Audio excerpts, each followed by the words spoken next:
everyone, and hello, friends. I have friends who've come here. Thank you for coming today. I appreciate it very, very much. My name is Peter Panagore, and I died in 1980 while ice climbing. But before we get to that story, I want to talk a little bit about mysticism. You see, there's often this barrier between near-death experiencers and other mystical seekers. But I'm here to tell you that that's an artificial barrier. First, you don't need a near-death experience. Nobody does. And second, I'm going to ask everybody here to raise their hand if you've ever had a visitation from the dead or an afterlife communication, please. This little experiment I conducted in New England after a new corporation purchased the TV station I worked at for 15 years. And I got phased out, which is fine. They were beautiful for us. I loved them. And in all these New England churches, I asked that question. In all of the New England churches, 50% of the people had had an after-death communication. I asked, who here has ever told anybody? Keep your hands up if you've ever told anybody in church. Well, there's a Unity church. I'll tell you, Congregationalists and Methodists and Episcopalians, not so much, is zero. The most important spiritual event of their entire lives, never mentioned in the context of their spiritual life. A mystic is a person who has a passive experience. It happens to you. It's transitory. It has a beginning and an end. It's noetic knowledge, also known as wisdom. And it's ineffable. If you ever try to talk about it, it loses its power. And so people keep this inside the temple of their heart, and yet they are a changed person. Mystical experience leaves an aftermath, an aftermass, after gifts. And if you're in grief and mourning, and the dead come to visit you, and now you know they are not dead, for the rest of your life, that is where you hang your heart. Because there's a line that extends between the two. That is a mystical experience. And it fits the 4 characteristics I just outlined. Those aren't mine, I didn't invent them. Those are by William James, the preeminent founder of psychology in the United States, when he was at Harvard having given lectures in Glasgow from the varieties of religious experience. Those 4 characteristics are inclusive, not exclusive. I'm not a believer. I came back from my first experience, zero belief. I had been raised Greek Orthodox and Roman Catholic. As a child, I learned these 2 churches had hated each other for 1,000 years. Each said they had the mastery of the truth. How can that be true? And when I died, all of that went away. I'll tell you what happened. This afternoon, I'll talk about how to cultivate your spiritual life and the style that I use. The styles that I use are my own. I came back in 1980. There was no information on how to deal with what I had no name for. I was an alien in my body. I was an entirely changed person. My behaviors and relationships all shifted from my point of view. I lived in a different world. Most of me did not come back. I lived and I live above myself, seeing through this biological mechanism in which I inhabit. Near-death experiencers understand what I'm talking about. The only language that I get to use to talk about my experience is metaphor and simile. And these are age-old styles of language that have been used universally around the globe by all of the founders of, that's the bad word, that's not true. They didn't found the religions. Muhammad didn't found Islam. Jesus did not found Christianity. Confucius didn't found Confucianism. Buddha did not found Buddhism. And none of them were those religions. They were mystics, every single one of them. And they used the cultural context of their time and their space to talk about the thing that happened to them. Simile and metaphor, Rumi, Hafez, Kabir. I talk in metaphor. In 1980, I was a college student running away from home because my sister had run away from home and broken my family. She'd been gone for a long time, and if you have an estrangement in your family, you know that it's a death that never ends. So I was in Montana to get away from Massachusetts, which is where I was raised, at Montana State University, and I didn't want to go back to Boston during spring break, so I found a way to go on an adventure. I was an adventurous person. I'd been on the National Ski Patrol since I was in high school. I was a Boy Scout of a type until I was 18 years old. Why so late? I became an explorer scout because I loved backpacking. I backpacked all over New England, winter, spring, summer, fall. Outdoor adventure was my thing.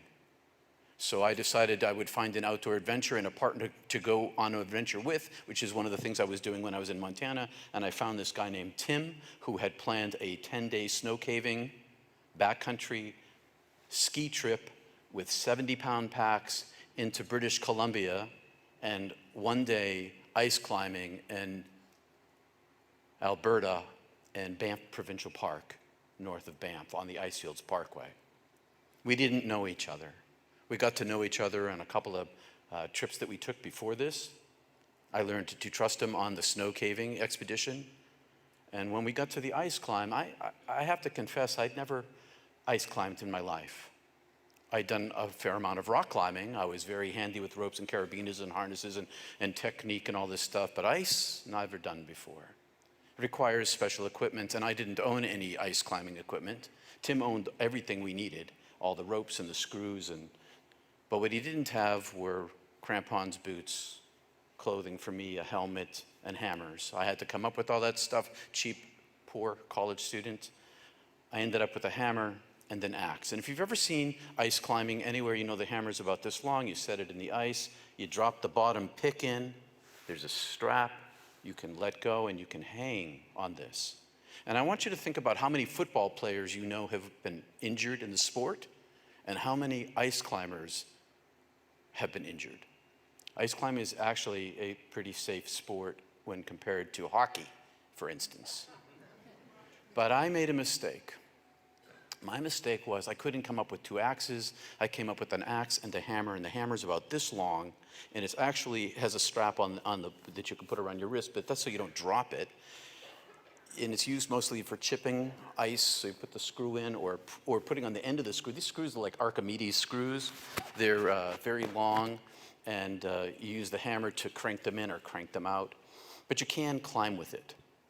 So chunk, chunk. And if you use your imagination, you can see a foot's distance between the top of my hammer and the top of my axe. And I had to grip the hammer the whole time, which meant that I burned out my forearms rapidly, which meant these two things in combination slowed our climb down significantly.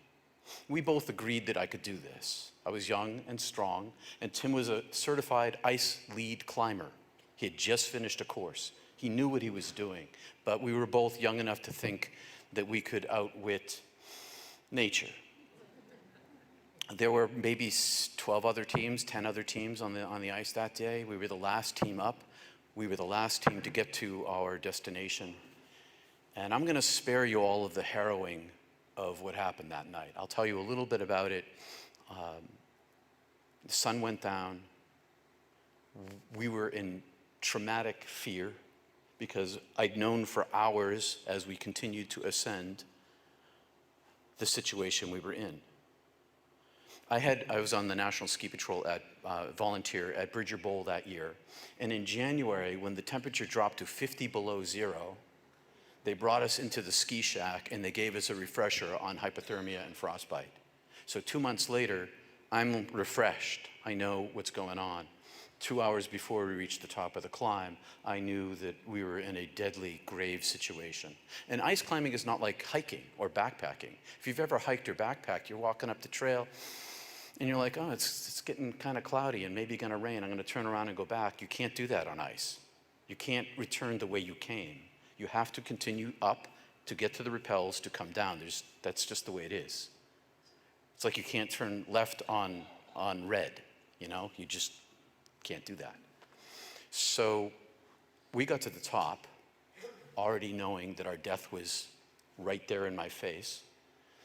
And the sun went down, temperature dropped about 30 degrees, and violent shivers began immediately. Every single muscle in my body was independently pulsating independent of every other muscle. So the entire thing was shaking, and not like in good rhythm. Like every muscle had its own rhythm. My jaw was clattering. Tim was in the same situation. The sun went down. The cold began. We were wet. I should also say this is no high-tech gear.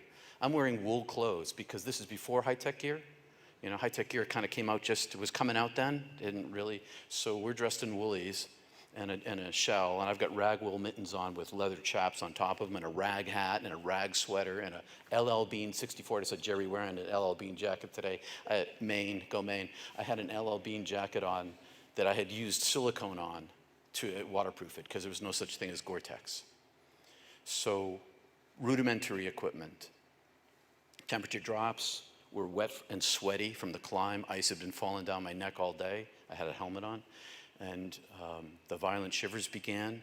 Tim hauled up the rope too quickly. It became a huge knot. I had to take off my gloves, which began my frostbite. I have permanent damage. I can't feel my big toe underneath or the ball of my foot. My fingertips crack and split on a regular basis because they were broken. So every day, I live with the physical memory of what happened to me so many years ago, as many of us do with our injuries, right? Right? That's the way it is. You never forget because your body doesn't let you. So temperature drops, bodies are chattering, trying to stay warm. We discuss what are we going to do. Last team, I'm watching the last team go out. And they're like, what are you guys doing? And we're like, help. And they were gone. And so we knew that we were going to die. I mean, it's 20 years old. I just had my birthday. I was staying away from Boston because I didn't want to be home. And here I was putting myself in a deadly situation. My parents had opposed me doing this, as, you know, parents might. I would.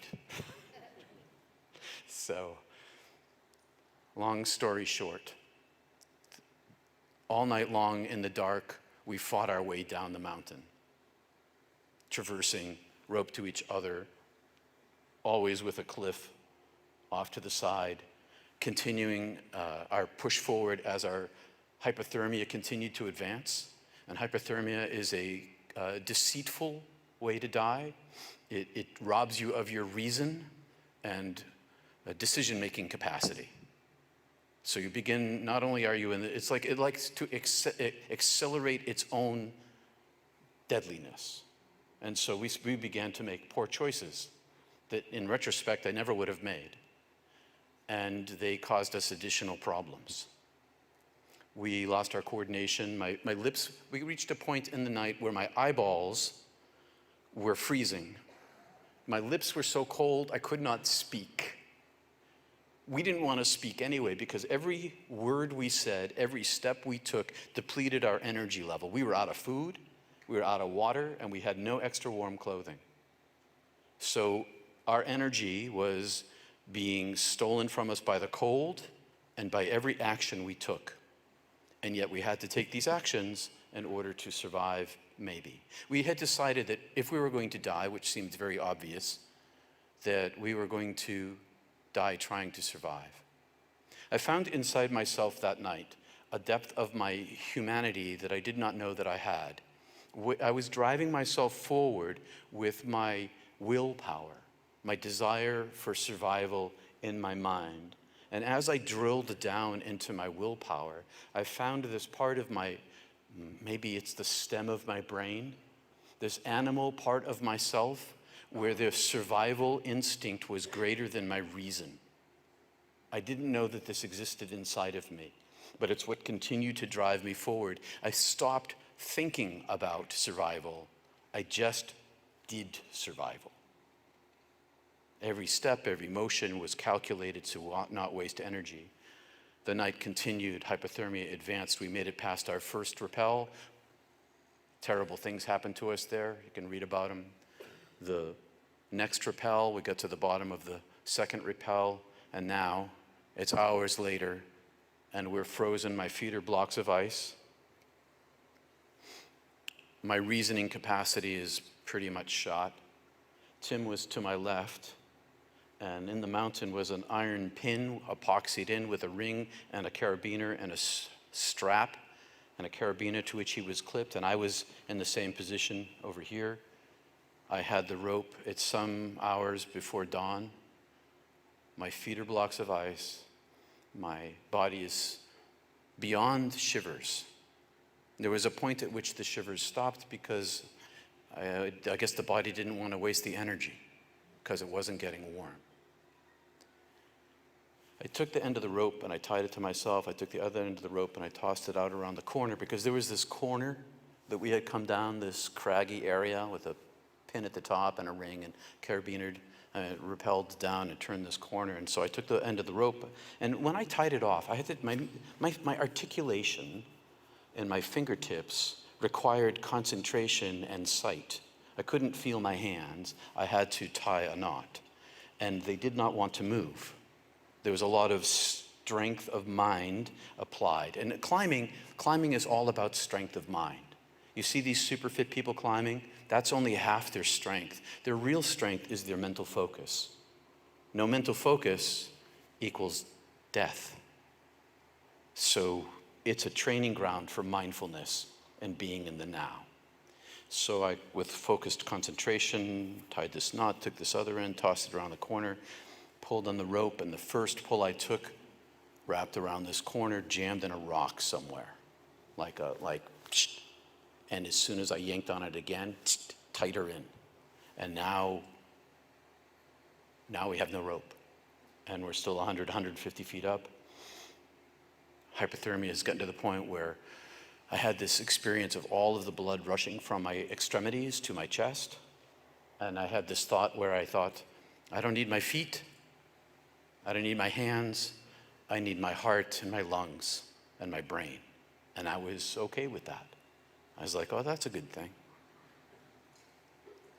And then I unzipped my coat because I got hot, which was what happens to hypothermic people, sometimes found naked in the cold, because there's this experience where heat gets concentrated, or at least that's what it feels like. At this point, Tim yelled at me, zip your coat. It's like, I'm not zipping my coat. I knew better, having been recently retrained. And as this happened, I had this peace settle over me. I'd been driving myself forward with all of this willpower strength, but I realized at that time that I wasn't going to get out of this.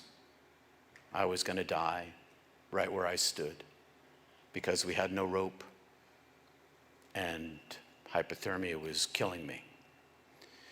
And I thought about my parents and the loss of my sister.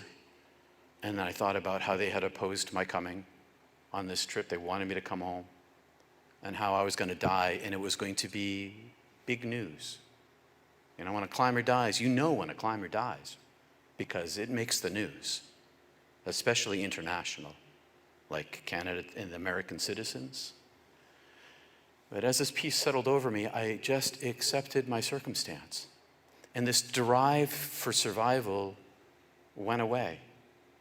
And I just relaxed and accepted what was going on.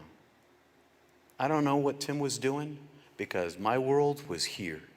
I saw very little outside myself. I could, of course, see the mountain and the stars, and I could hear the Saskatchewan River, which was right across the street there. But I was inside my own pain and my own death. And then I started to fall asleep. I would fall asleep like a curtain drop. Boom. Consciousness stops. I collapse, smack down, shoulder, head on the rock. Wake up, stand up, pull the rope again and again and again. And then this time I stood up. I had this big peripheral vision of darkness around my head.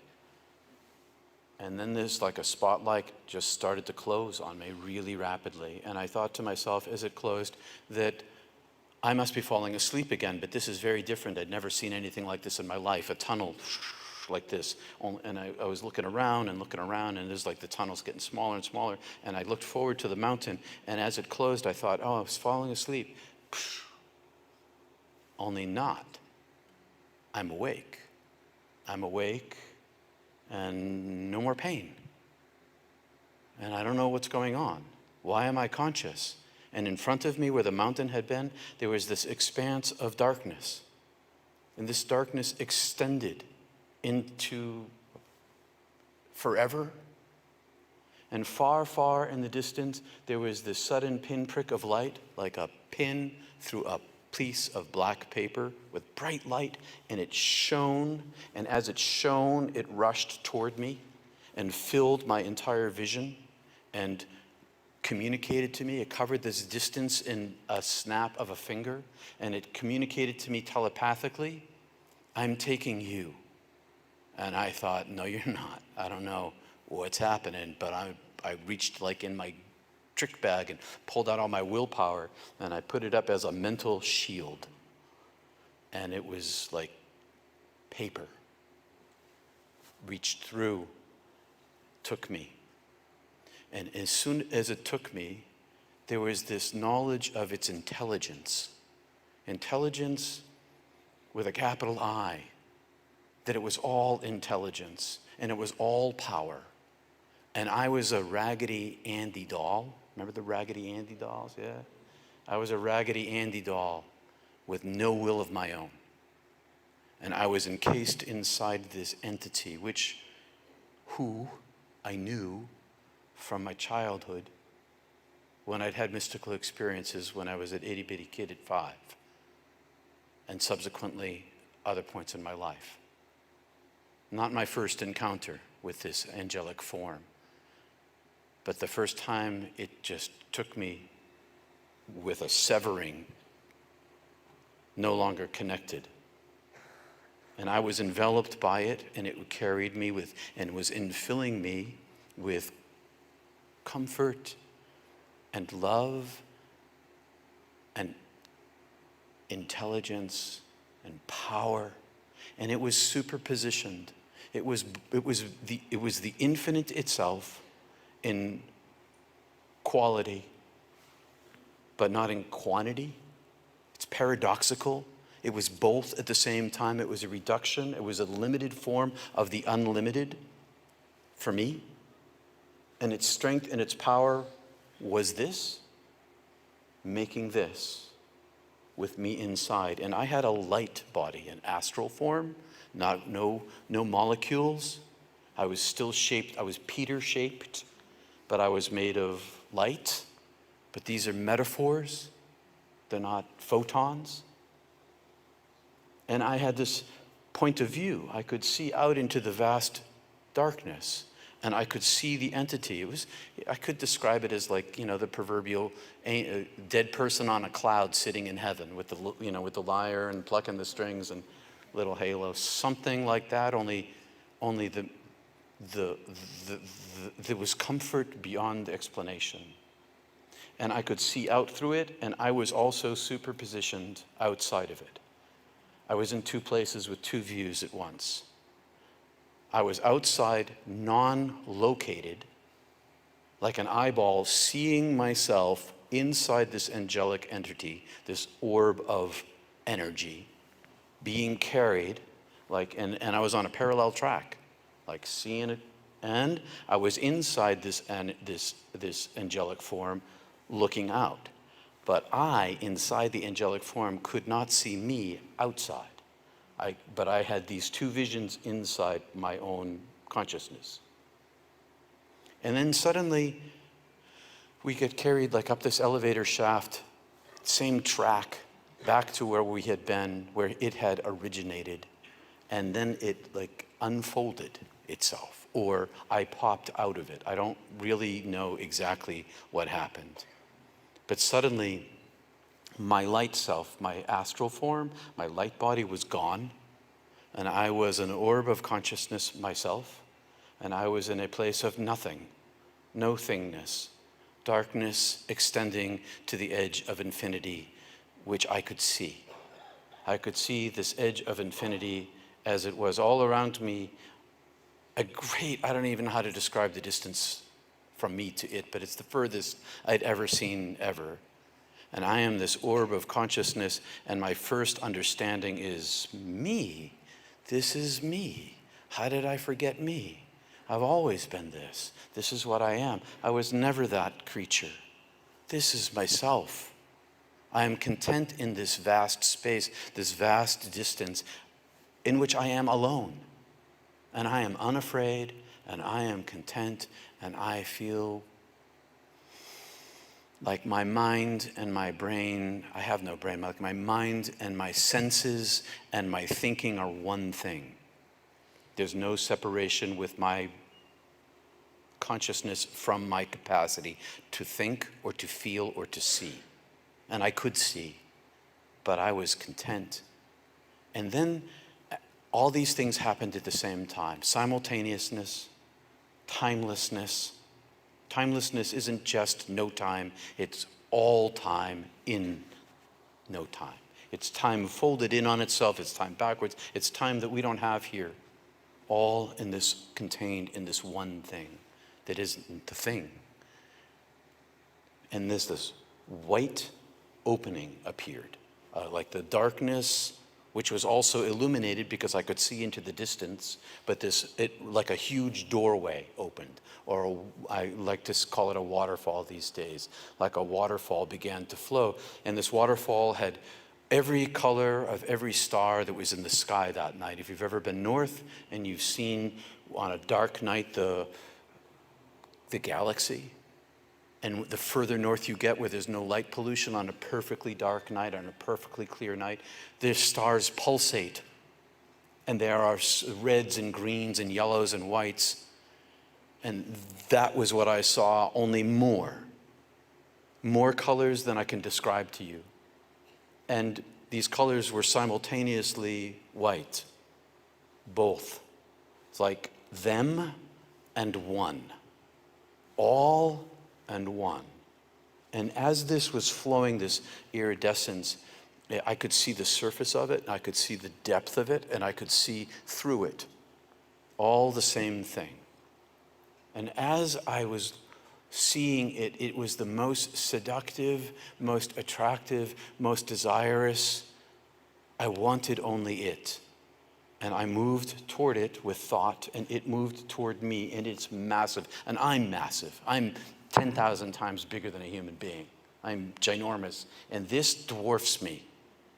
And in this belly of the divine in which I am, this void, this heaven, this nothingness, it dwarfs me. I am the smallest thing there. And I touch it with my being, and it opens me and pours inside of me. And then all these things happen at the same time. I go through, I'll talk about hell first. I went through, my life review was to go through all of the suffering and pain that I gave every single person in my life up till that point, from their point of view. Not from like what they would have written down, but from what they experienced inside themselves. Their emotions, their biological chemical reactions, their anger, their fear, their jealousy. Simultaneous, I am superpositioned again, I'm in two places, and I am also me. All of the reasons and emotions inside that I was feeling and thinking that caused the pain that I gave away. And the pain that I gave away to them was so much greater than the pain I had ever imagined that I was giving to them at the time. And it was mine. It accrued to me. It was my karma. And it was like a weight of chain, like in A Christmas Carol, right, with Jacob Marley. These were my chains. And as I watched this review of my life, I knew that I was known, and there was no thing of me that was ever unknown, and that I had always been known. And I had been known since the moment of my being spoken into creation, wordlessly.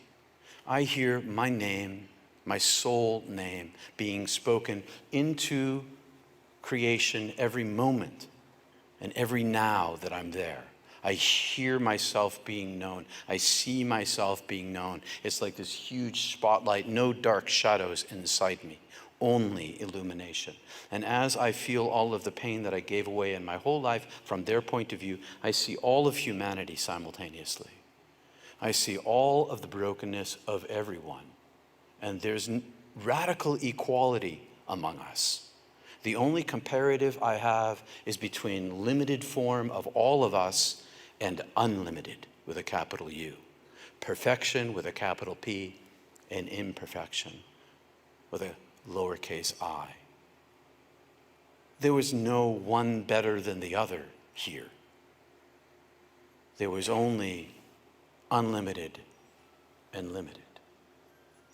And as I listened and saw this, the voice said to me, you made these choices. No sound in this voice, by the way. No words, no ideas, no concepts. Direct knowledge. I make you. I am creator. I know you. I love you. I have loved you since the moment that I brought you into being. I've loved you through all of the actions that you caused. I've loved you when you hurt the people the most. I've continued to love you. And as this was going on, I judged myself. I was not judged. I was beloved. I was forgiven for my humanity that I did not create. I didn't design the matrix or the coding or whatever metaphor you want to use for the universe. I am just a part of it. And as a part of it, everything consumes something else. Everything kills something else in this world, this universe, from black holes to bacteria. And having not designed it, I can be forgiven for that which I did not make, and I can be forgiven because I am beloved at the core of my being. And as I listened to the voice who had no sound, speaking forgiveness and love and forgiveness and welcome, I heard through the ear of my heart the love that I had collected there, that had been given to me over my lifetime by the very people I hurt the most. And the love that I had given to them also accrued to me. And it became the lens through which I could hear the voice of forgiveness inside of me, around me, in which I was bathed in this infinite space. And as this happened, I turned my face. I had no face. I had no brain. I had no body. There were no molecules. I turned my consciousness toward the divine, and all of my pain ended. Not like it went away when you take Advil for an ache in your back and it still kind of lingers back there. It didn't exist anymore. Suffering vanished. There was only healing, wellness, beauty, joy, knowledge, understanding, truth, adoration, bliss, paradise. And they were all one thing. They weren't separate like we have them here. And I infilled and expanded with this as it flowed into me, as I turned my eye toward the divine, as I accepted what was offered, merely by seeing it for what it was. I inflated like a balloon, being infilled by the divine presence, like a flow, so much so that there was only, you know how people talk about the egoic mind as an identity of self? I had an identity of self that was not human. I was somehow a limited form of this infinite, and I was somehow in union with it and somehow separate from it. I was both these things. And as this infilled me to this point at which I felt my identity as a consciousness about to be annihilated, obliterated, it retracted. I had been in this state of unity, of union with the divine, that left me with this only singular desire for all of my life. Just that one. And I came back down to a size in which I had some remembrance of my life, just lived. Oh, I left out an important part. This name that I am, that all of us are, this cosmic conscious name, I saw the origin of myself. I saw the length of the life of eons and eons of my soul life. I saw my incarnations like a loaf of bread, like a baguette, a very long baguette. And I am the baguette, and in the baguette are toothpicks, maybe hundreds of them. But the baguette is as wide as this space, and the toothpicks take up no space at all comparatively. I am not my lives as a human being. Or I saw into my lives. I got to see into two lives. I saw into a human life. I saw through the eyes of another self of mine. And I saw a dusty road. I saw trees. I saw a rocky outcrop. And then I got pulled out. And then I saw with eyes I have no idea what I was or where I was. Was I a bird or a lizard or in some other planet? I have no idea. Nothing made sense to me. I saw the origin of myself, a singular photon made of the same field of photons. This field of photons, all of the light that ever existed and more, way beyond my vision.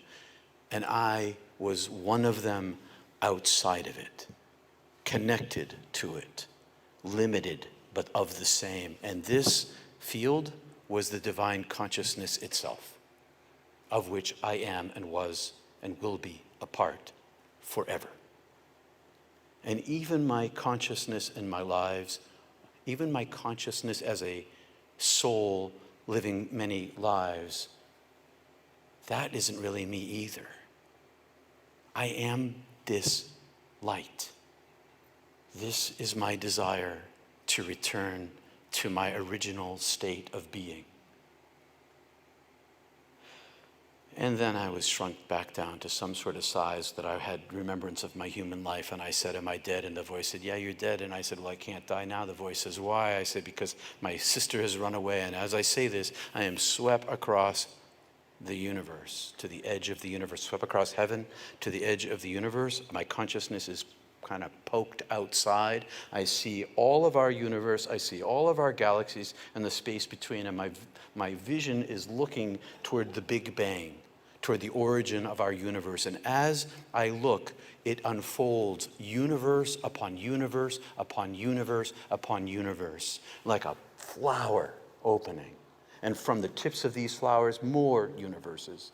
And beyond it is this infinity into which I cannot see.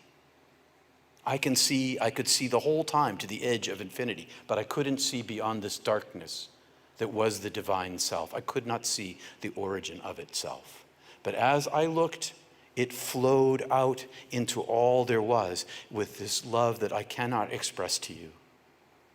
Love beyond your imagination, woven into everything that there is, every molecule, every star system, every galaxy, every universe, speaking to me personally, saying, you are my beloved. All of this love was, is, and shall be for the healing of all, because I lose nothing. I am all things.